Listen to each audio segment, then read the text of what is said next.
Alors, aujourd'hui, on continue avec un tuto de grammaire et on va continuer à regarder les parties de discours. Et dans ce cas, c'est des adjectifs et des adverbes. So, grammar tuto, today we're going to carry on looking at parts of speech so we can really understand what the role of a word has and the role the word has in a sentence. And we're going to carry on looking at the comparison of adjectives to adverbs.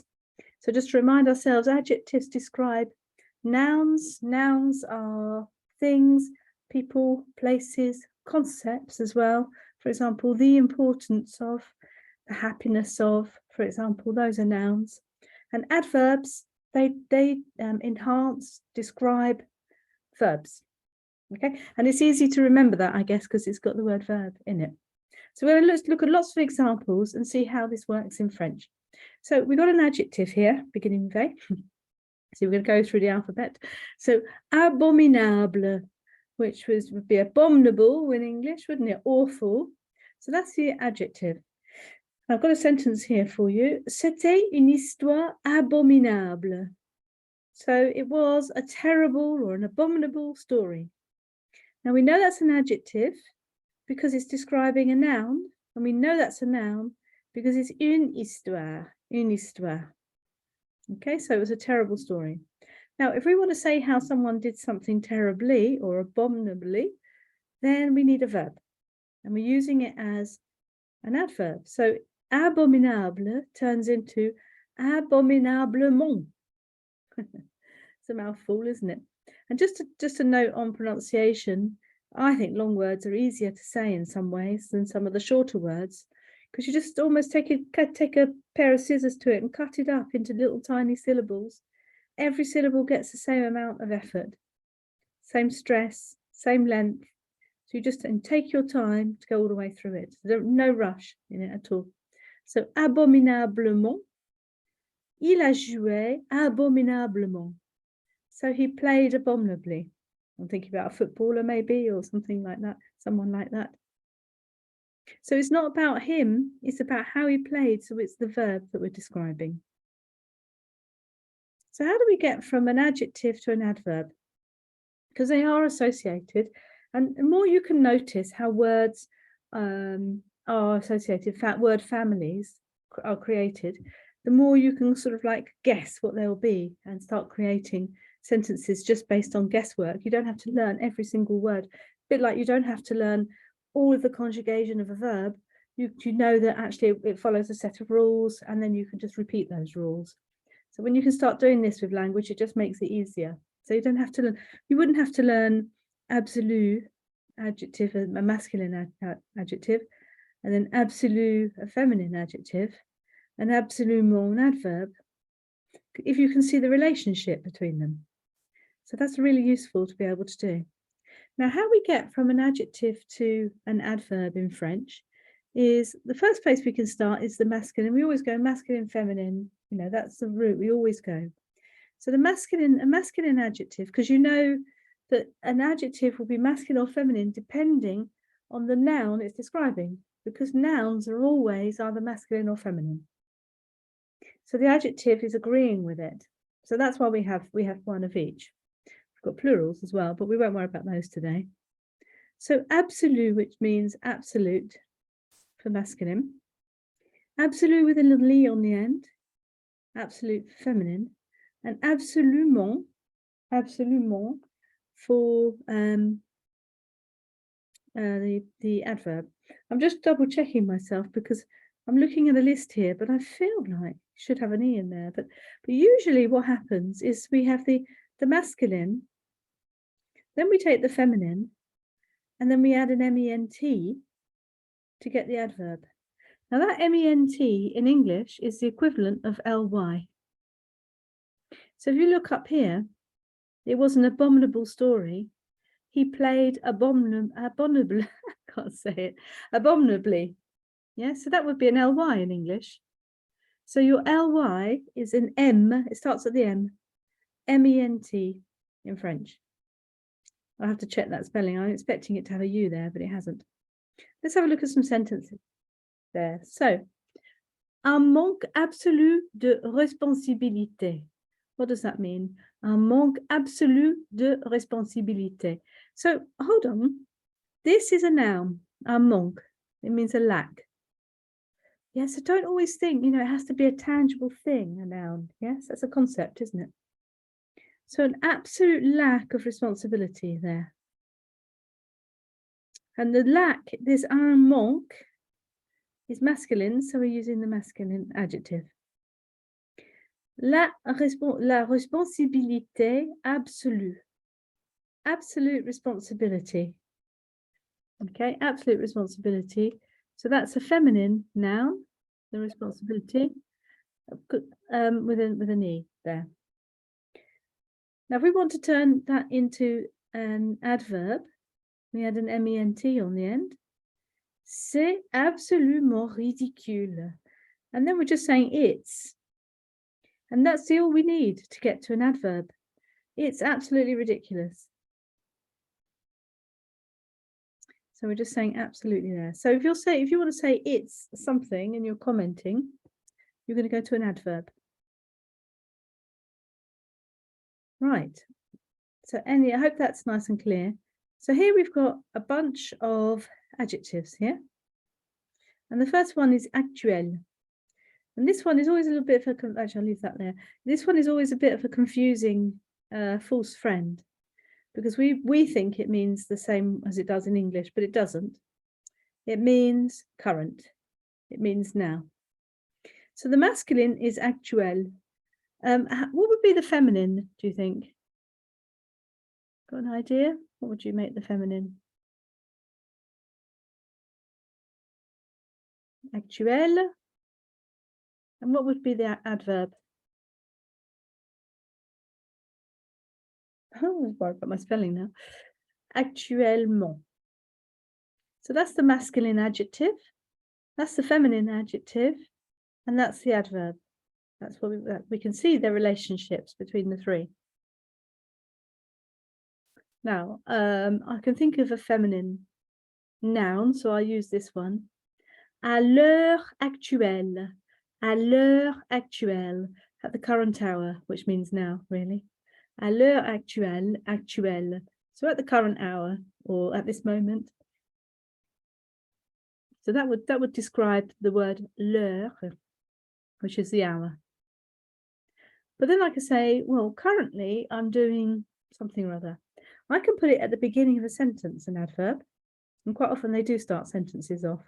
So currently I'm working on whatever, because I'm going to carry on with a verb straight after. So actuellement, je travaille sur les discours des parties de discours. Actuellement, je travaille sur les discours les parties de discours, sorry. So currently I'm working on parts of speech. Yeah, so you can start a sentence off with an adverb because you're going to carry it on immediately to describe something that you're doing. It's going to be onto a verb. So there you go, that's currently. So I'll just write that on there. Yes, so currently. All right.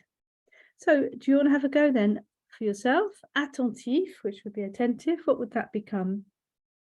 Want to have a go? What would be the feminine of that? It would be attentif. And what would be the adverb? Attentivement. So attentive masculine, attentivement, attentive, attentivement. So how would you say I listen attentively? How would you say that? Just say it to yourself or write it down if you prefer. So j'écoute attentivement. You could say elle est une personne très attentive. She's a person who's very attentive. C'est un garçon très attentif. He's a very attentive boy. All right, so you're getting the swing of it, yeah? Let's do some more then. What you could do with this, if you wanted to, is you could, perhaps I'll send this to you as a study task as well, that you could actually work on this. I think that might be an idea. So certain, so certain, certain people, for example. So certaine is the feminine, and then certainly would be certainement. You've got it, yes? Right, let's keep going. Complet, complete, or full, actually. Complete or full. You see this, don't you? The bookings are full, yes? So you see it like if a hotel's full, it will say complet outside. By the way, this is not the word you use to say that you're full after a meal. You don't use that because it's almost saying you're fully booked, which is not what you want to say, is it? So the feminine would be complète, and then it would be complètement. J'ai oublié complètement. J'ai oublié complètement de t'appeler. I completely forgot. I completely forgot to call you, for example. All right, some more examples. Okay, cru, cru. Good one to practice your R sound. Cru is raw. So what would be the feminine? Cru. Just drop an E on there. And rawly would be crûment. Just check my spelling. Slightly different, actually, like that. So cru, crûment. Okay, we've got a rule which is sort of like an umbrella rule. Sometimes it changes in the spelling, but you get the idea. Yeah, so what does doux mean? Do you know what doux means? Yes, soft. Yes, and what's the feminine of soft? Douce. Yeah. So how do you say go softly, or it means gently, softly? How would you say that? Doucement. Parents shout it at their children all the time. Doucement, doucement. Calm down, really. Gently, play nicely, you know, that sort of thing. Entier. What does entier mean? You see it on the side of milk, don't you? Yeah, full. Entire, full.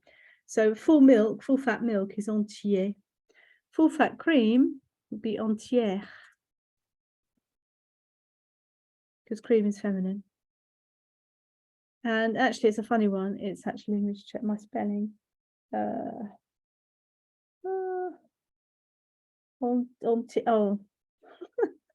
I've lost my space. So there, entièrement. Get the spelling right for you. Voilà, entièrement, entièrement, entirely. C'était entièrement ma faute. C'était entièrement ma faute. So the c'était is the reason. We're saying c'est, c'était, ce serait, ce sont, any of those, then we're going to follow it by an adverb. Good. Okay, a couple more. I'm just going to tell you what these mean. So exact is exact as you would expect. Gentil, do you know that's kind? Kind. Gentle a little bit, you could say. I'll send you this as a study task as well. Long, slow. Now here's one that you know and use a lot. You've got mal, or you don't have to have mal, that's a prefix. Heureux, so heureux is happy, isn't it? Malheureux, unhappy. Heureuse is the feminine. Heureusement. Heureusement, yes. Let me write that for you. So, heureux, heureuse. I won't bother with the mal. And then heureusement. Fortunately. Turns into fortunately, doesn't it? Or malheureusement, unfortunately. This one's good. Naïf. Naïf. Any idea what the feminine adjective would be for naïf? Yes, well done. Naive. How do you spell it? Naive. Is it like that? Naive. And naïvement. So naive, yes. So naïf, naive, naïvement, naively. And then there are lots that like English. So naturel, naturel, naturellement.